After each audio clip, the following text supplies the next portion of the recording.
Rockets, cloning, robots, moonwalks, atom bombs, all started as futuristic visions of prophetic science fiction writers.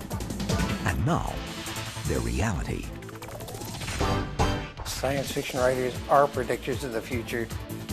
We discover how our future was taken straight from the pages of far-out books and magazines as we go in search of history for the truth about science fiction.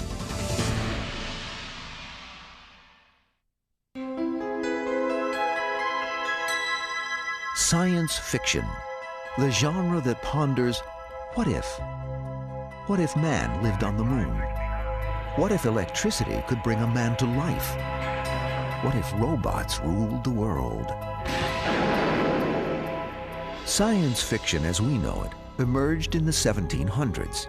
It is an imaginative form of literature that takes root in science and grows from there, introducing new worlds and new times. Science fiction is the literature that deals with the impact of scientific and technological advancement on human beings. Like most human beings, science fiction writers wonder about the future. These modern-day seers use science to make their imaginary worlds believable. Their tools, the information available at the time. They see the shape of things to come. Science fiction writers are predictors of the future, but it's a hobby. We don't get extra money for guessing right. I think people can relate to this kind of literature because they want to imagine themselves as the forerunners of the future. They want to imagine themselves being on the threshold of what is to come. An interesting way to read history is through the writings of people who envisioned it before it happened. Around the Moon, a story by Jules Verne written in 1870, predicted weightlessness when Verne wrote, "The three adventurous companions were surprised and stupefied despite their scientific reasonings. Their feet no longer clung to the floor of the projectile."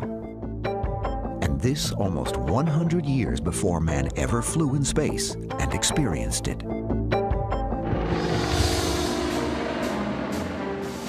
Before flying by airplane had ever been achieved, H.G. Wells wrote When the Sleeper Wakes in 1899, describing battles between aircraft squadrons in this passage. He looked up with a start and saw the huge wings of the flying machine gliding slowly and noiselessly overhead. Wells even wrote about the airports the fleets of planes came from. The list of early visions becoming fact is astonishing. The Angel of the Revolution by George Griffith in 1893 described aerial battleships. In 1904, Rudyard Kipling's With the Night Mail predicted airmail. Edwin Ballmer's 1910 Achievements of Luther Trant detailed the lie detector. These glimpses of science fiction becoming reality are often the jumping-off point for many scientists. They credit the fiction in developing the real world of today and tomorrow. H.G. Wells and Jules Verne are the two men most often named the fathers of science fiction. Verne made a very interesting comment at the end of his life, comparing the two, because many people put them together and they call Verne the French H.G. Wells. And he said, no, he said, Wells invents, and I do not invent.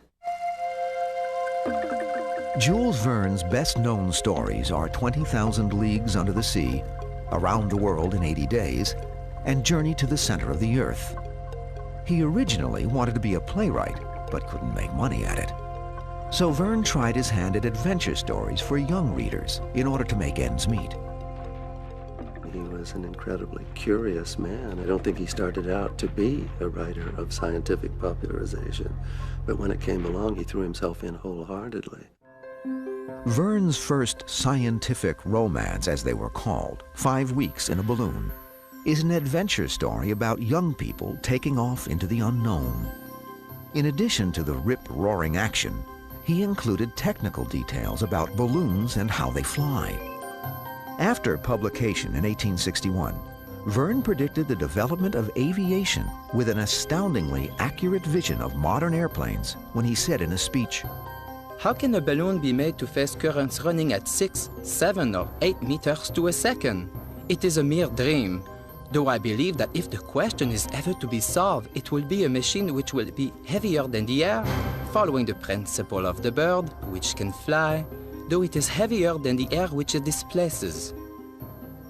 Science fiction is very important in stimulating scientific research and discovery.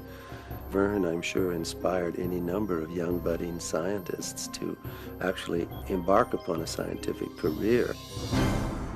The spirit of Jules Verne was picked up by Hugo Gernsback.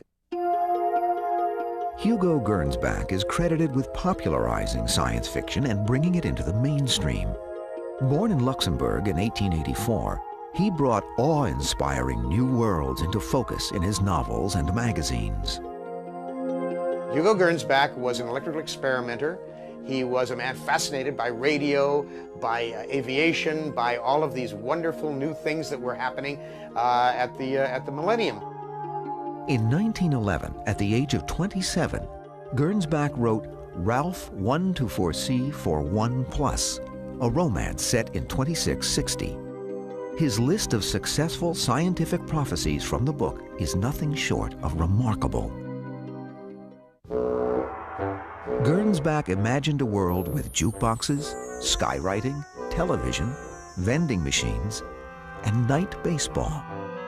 He wrote, During the daytime, with the sun shining, there is always one team which has an advantage over the other, on account of the light being in their eyes.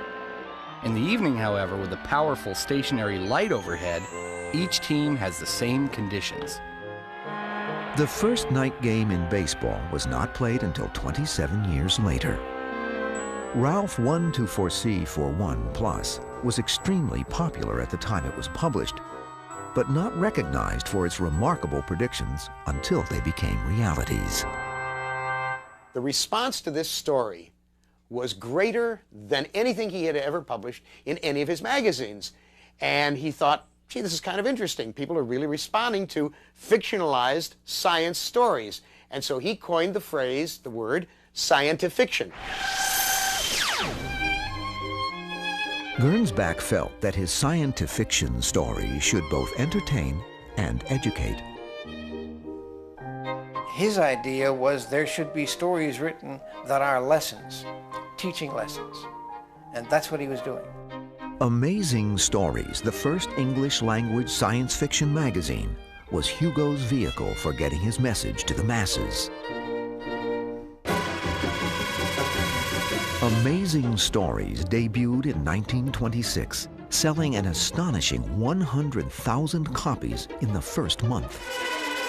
The magazine boasted, extravagant fiction today, cold fact tomorrow. Gernsback's hype promised that even the most outrageous claims could come true. He spoke of inventions of the past that people had laughed. They'd said, you know, there'll never be airplanes and there'll never be this and that and the other thing, and that all of these had come true. The magazine showcased up-and-coming writers as well as renowned authors of the past. He was careful to include reprinted stories by authors like H.G. Wells, Jules Verne, and even Edgar Allan Poe, because he knew these were writers that were highly respected at that point in time. Amazing Stories became a staple of the scientific community. Other magazines were quick to catch on to the popularity of science fiction, and the genre grew into its own over the years. A tight-knit community of readers, publishers, illustrators, and writers was formed. Why? Because the genre made it okay to stretch the imagination and ponder, what if?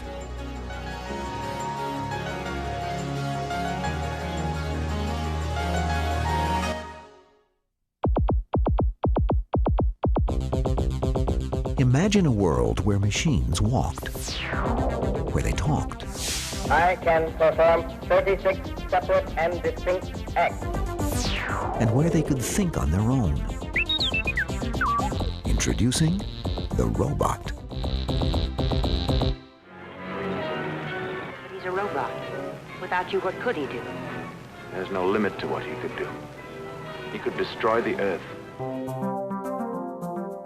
Early stories about robots and androids grew out of the Industrial Revolution and fears that technology was getting out of control. People were being replaced by machines and felt that they were losing their place in their own world. What are robots made for? For work, Miss Glory. One robot can replace 2.5 workmen. The human machine, Miss Glory, was terribly imperfect. It had to be removed sooner or later. These prophetic words come from Karl Čapek's Rossum's Universal Robots, or RUR. The play, written in 1921, is about soulless manufactured servants who revolt and kill every human in the world. The word robot, Czechoslovakian for work, was introduced in this play. There is no escape from me. Inspired by science fiction, inventors dreamed of robots that would assist in the home. Yes, ma'am. Rolo, get. Robots would, however, assume much more practical jobs in the real world. A robot revolution spreading industry by industry.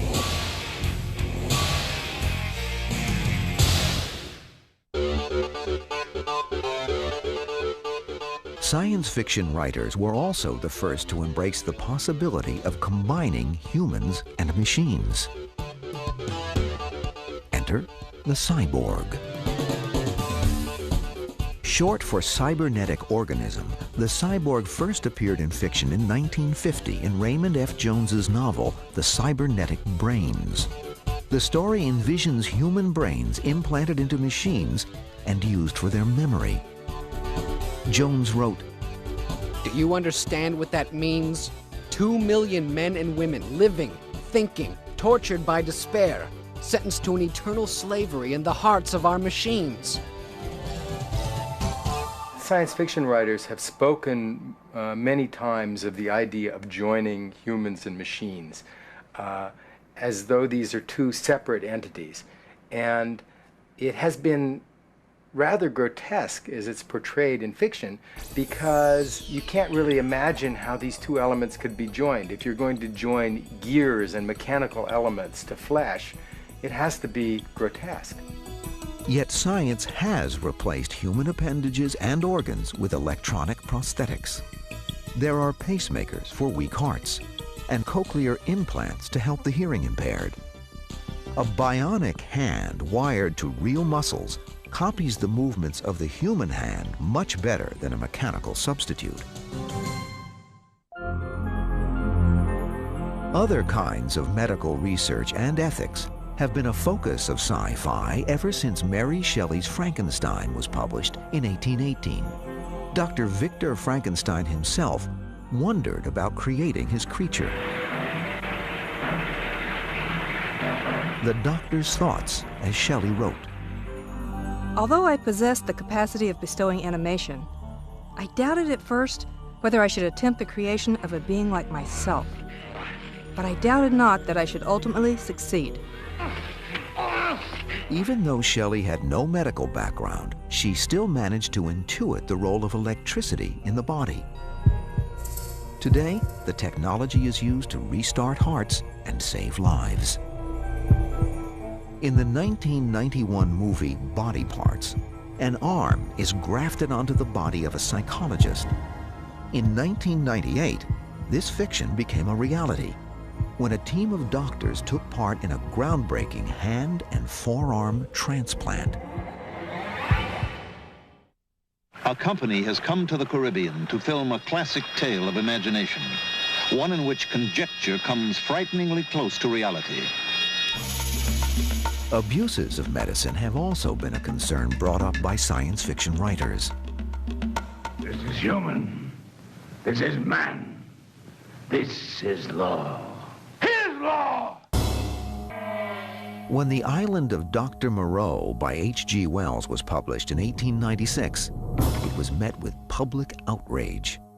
The story was graphic and gruesome. You are an animal. Jungle animals being surgically transformed into human beings in the House of Pain, the laboratory of Dr. Moreau. The narrator, trapped on the island, says, "The creatures I had seen were not men, had never been men. They were animals, humanized animals, triumphs of vivisection."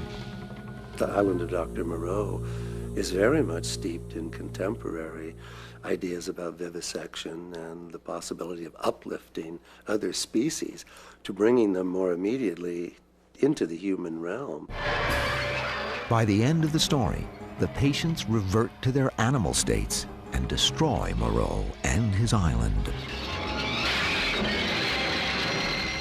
He's not a villain. He's not some evil scientist that's just out there carving up animals for sadism's sake. He is really trying to do something scientifically noble, and yet it's monstrous. Ironically, medical science has reversed the direction of Dr. Moreau's work. The new science of xenotransplantation uses animal organs, like baboon hearts and pig livers, for transplants in order to help humans live healthier, better lives.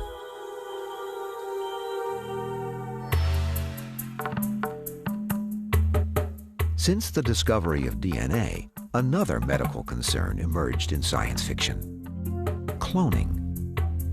These stories became very popular in the 1970s. Books like Richard Cowper's 1972 Clone and Kate Wilhelm's 1976 Where Late the Sweet Bird Sang led the charge. Also in 1976, Ira Levin's immensely popular The Boys from Brazil explores a plot to clone Adolf Hitler. He's alive. This album is full of pictures of him. Exact genetic duplicates. They're pure Hitler, bred entirely from his cells. The book took on new meaning in 1997 when a Scottish sheep named Dolly was the first animal to be successfully cloned. Cloning is really just the production of a genetically identical individual to an individual that already exists. And this is what was done in the Dolly experiments, where a nucleus was transferred from an adult to produce an identical fetus, an identical infant. With the technology already in place, many believe it is only a matter of time before human cloning is a common practice. The terrors of war are foreshadowed in science fiction. H.G. Wells led the charge. He had this sense of apocalyptic doom.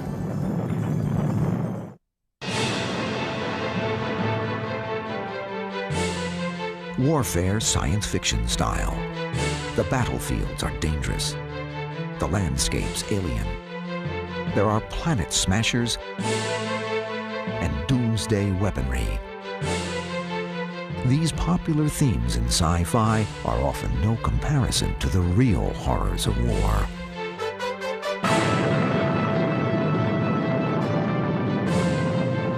In 1945, the atomic bomb ended the most destructive war in history.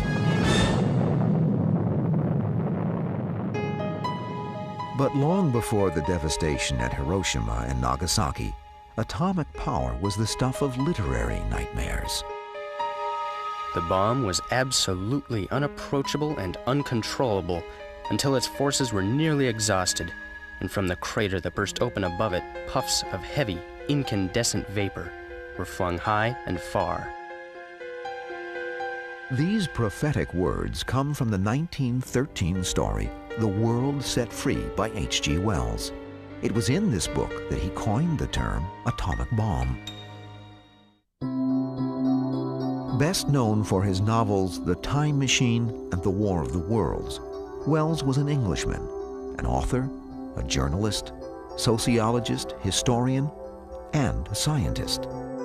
He was a student of Huxley, the biologist, studied at the University of London. He came from a lower middle class family. He had to really scrape and grub to get where he was. Obsessed by war, Wells was torn between two visions: salvation and destruction. Wells could not ignore the signs of impending conflict in the world. Governments were concentrating on developing bigger and more powerful weapons, so it was easy for Wells to extrapolate and create his fictional devices.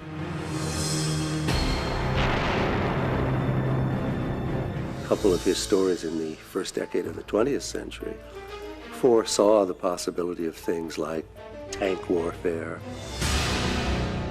all-out air warfare.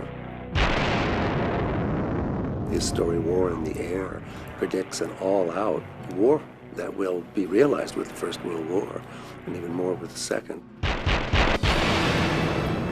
He had this sense of apocalyptic doom, if you will, that he grappled with all his life. Later, he was trying to find solutions for this, but he had no illusions about the nature of human beings and their capacity to destroy each other.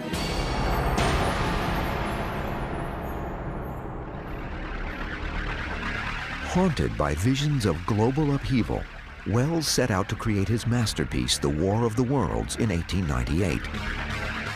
Earth was under attack by Martians, armed with extremely advanced weapons, including the devastating heat ray, an early fictional version of a real-life laser.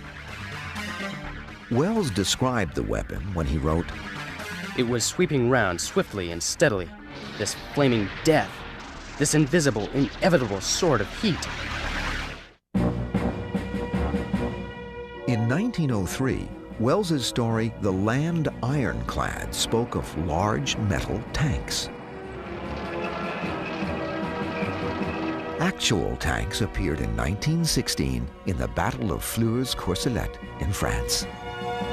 Wells actually engaged in a patent suit, you see, to somehow cash in on this, to claim that he was the inventor of the tank.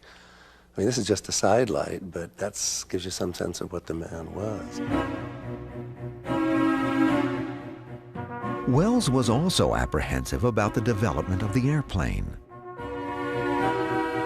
In several stories, including The War in the Air, The World Set Free, and The Shape of Things to Come, he foresaw airplanes dropping bombs on an unsuspecting and unprotected population. Wells' vision came to the silver screen in 1936 when Things to Come was released. One of the opening scenes involves people in England. They're living in any town, England, and they look up in the sky and there's fleets of bombers flying over the English Channel coming to bomb them. When the English audience saw that, they laughed. They thought it was preposterous, this idea of an aerial invasion, especially with thousands of airplanes. The Battle of Britain was 2 years away at that point. Aside from war, Things to Come also featured remarkable advances in communication technologies. What is this progress? What is the good of all this progress onward and onward?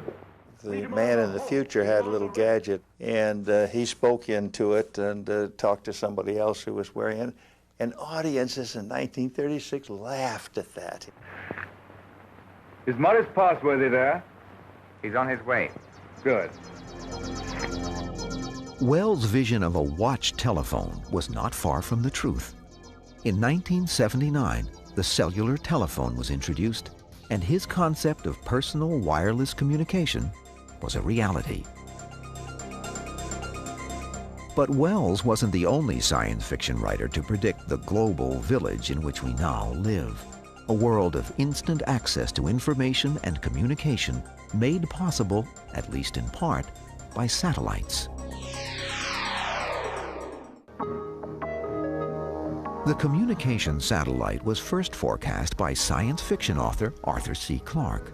Best known for his novel 2001: A Space Odyssey, Clarke explored the idea of using a communications satellite in a 1945 scientific paper titled Extraterrestrial Relays. Clark detailed how a satellite could orbit apparently motionless above the equator and serve as a relay station. It took almost 20 years for his prediction to become fact. Clark's vision is now known as the geosynchronous satellite and is indispensable in modern communications. Clark revisited the concept in his 1957 story, Special Delivery. Now, he didn't patent the idea. People asked him, why didn't you patent it? Well, he said later, if he had patented it, it wouldn't have mattered. The patent would have run out before anyone could have flown a communication satellite. And in any case, the patent office would not have taken it seriously, would not have given him the patent. Flight controllers, go for landing. Retro. Go. Fido. Go. Guidance. Go. Control. Go. Telcom. Go. GNC. Go. ECOM. Go. Surgeon. Go. Capcom, we're go for landing. Eagle, Houston, you're a go for landing, over.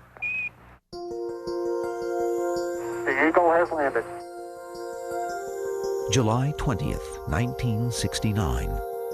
Neil Armstrong takes one small step onto the surface of the moon and one giant leap for mankind. The whole idea of space travel, and then space travel using technological means, came out of arts and literature, not engineering, not science at all. The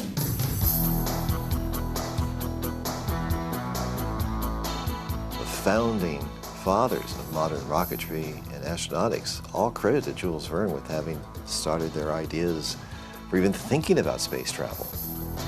Verne's From the Earth to the Moon was published in France in September 1865. The story was one of the first that described a moon flight using a space vehicle. It is perhaps reserved for us to become the Columbuses of this unknown world. Readers saw Verne's tale of a spacecraft piloted by Americans as pure fantasy when he wrote, I find that a projectile endowed with an initial velocity of 12,000 yards per second and aim at the moon must necessarily reach it. The truth is, Verne predicted more than even he could have imagined. His rocket takes off from a place very close to where Cape Canaveral is today on the tip of Florida.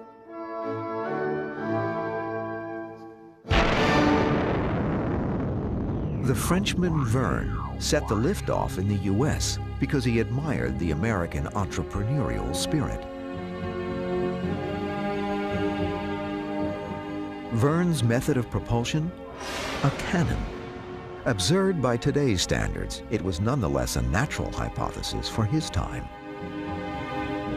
Jules Verne's contribution to this, for example, was to show that it might be possible to launch a projectile from the Earth to the Moon using nothing but available technology. The science is totally wrong, and yet at that time ballistics was the major science, and people were speculating on the possibility of giant cannons and things like this. In 1929, German film director Fritz Lang's The Woman in the Moon captivated audiences and demonstrated a more accurately modern approach. It was a major motion picture, big film. A lot of money went into it. They put a lot of effort into trying to get it right. The thing about that movie that was so interesting is that they invented something in that movie that we use today in every rocket launching: the countdown.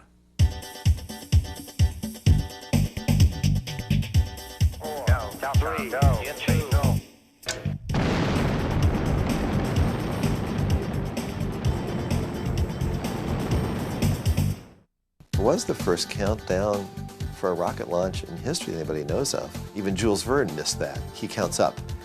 It was strictly done for dramatic reasons. So Lang said he thought it would increase the suspense. They counted down to the zero, and that was the only reason he did it. The spacecraft was designed by real rocket scientists Hermann Oberth and Willy Ley. While Ley later defected to America, Oberth developed the V-2 rocket program for the Nazis. Their work on the film was so close to reality that the woman in the moon was withdrawn from exhibition in Germany during World War II in the interest of national security. It was the first space movie ever made that was based really consciously on real rocket science, which is one reason it looks so good.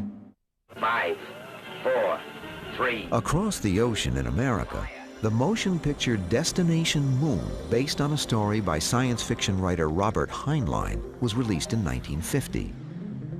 The film provided a remarkably realistic account of the first manned journey to the moon 19 years before the launch of astronaut Neil Armstrong and Apollo 11.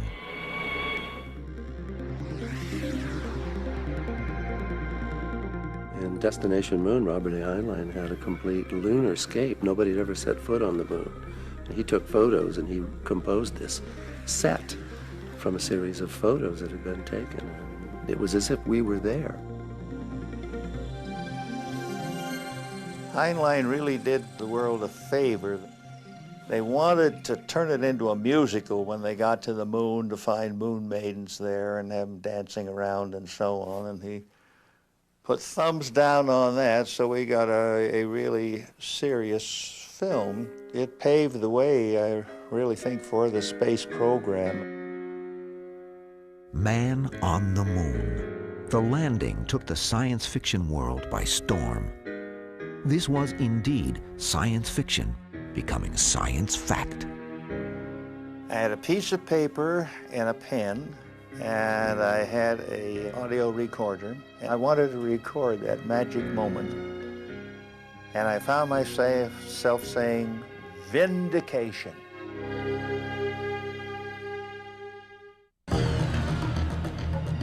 Along with the moon, science fiction writers have always been fascinated with Mars, the fourth planet from the sun.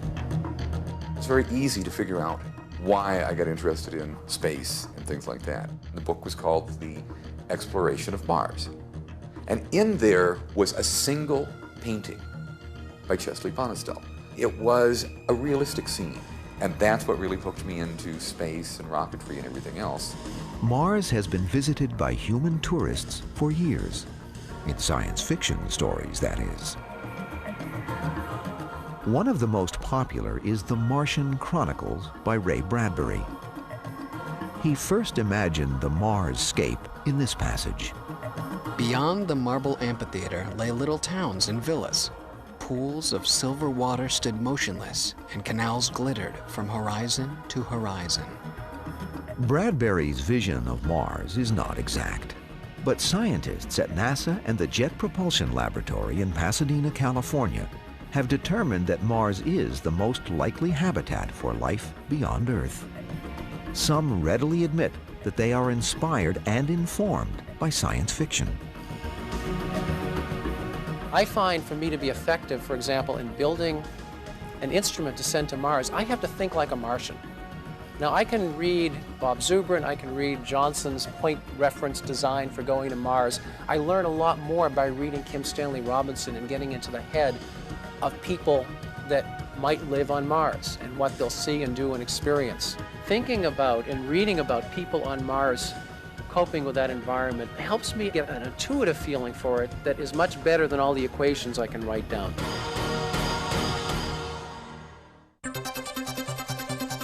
The important thing to remember is that when people go to Mars, they'll be there for 500 days before they can come back. So it's not like going to the moon and visiting for a couple of days and returning. It's a real pioneer opportunity to settle in and live on the planet before we return. Once that feat is achieved, life on Mars can be added to the remarkable list of sci-fi prophecies.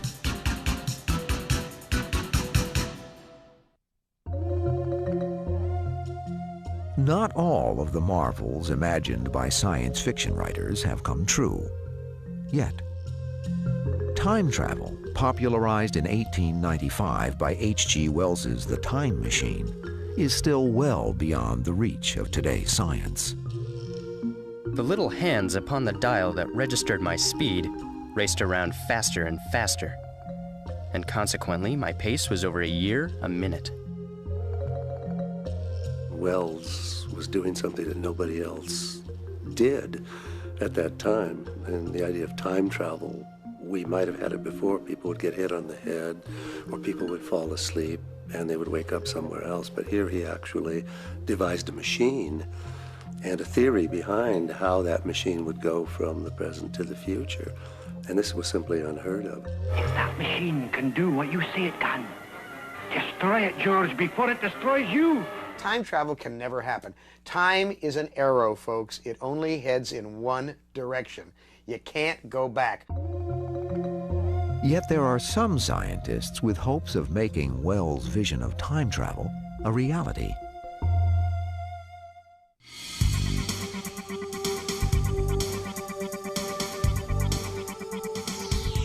Another science fiction invention that hasn't yet been achieved is faster-than-light travel.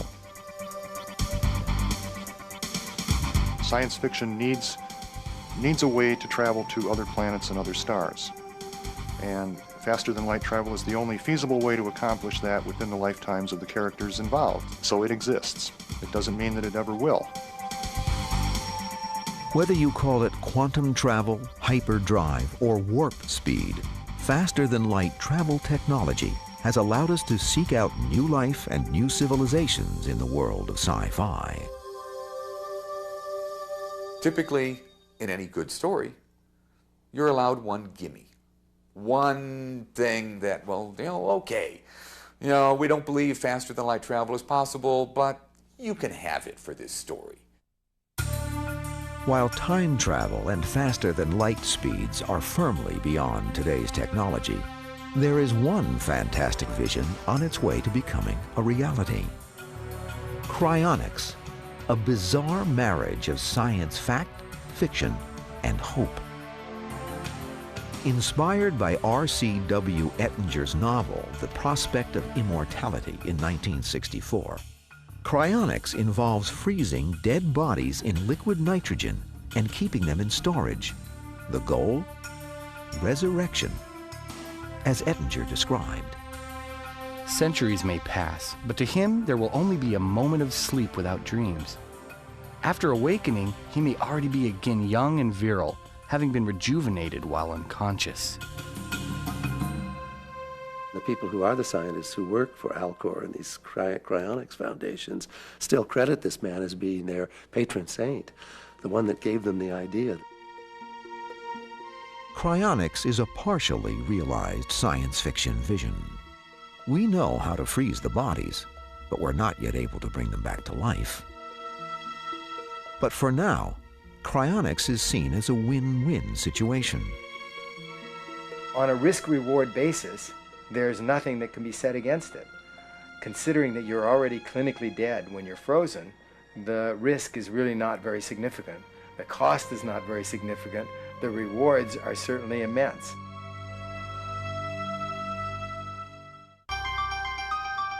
We live in an amazing time. A time of incredible discoveries and astounding inventions. We see evidence of it everywhere, in technology, medicine, war, and our voyages to the stars.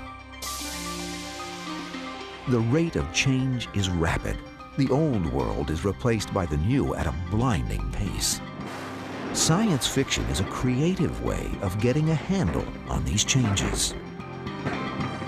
I think it's absolutely wonderful to be alive at this time when such a transition is taking place. And I think that that is the reason for the incredible richness of our fiction, because we're moving into an era that we can imagine, and yet no one really knows where it's going, except it's obvious to anyone that it's going to transform us. We're moving out into space. Everything is going to change. Every age has new wonders, and the speculations of one age become the reality of the next. While no one knows exactly what the future will bring, some writers may be able to give us a glimpse of the worlds to come.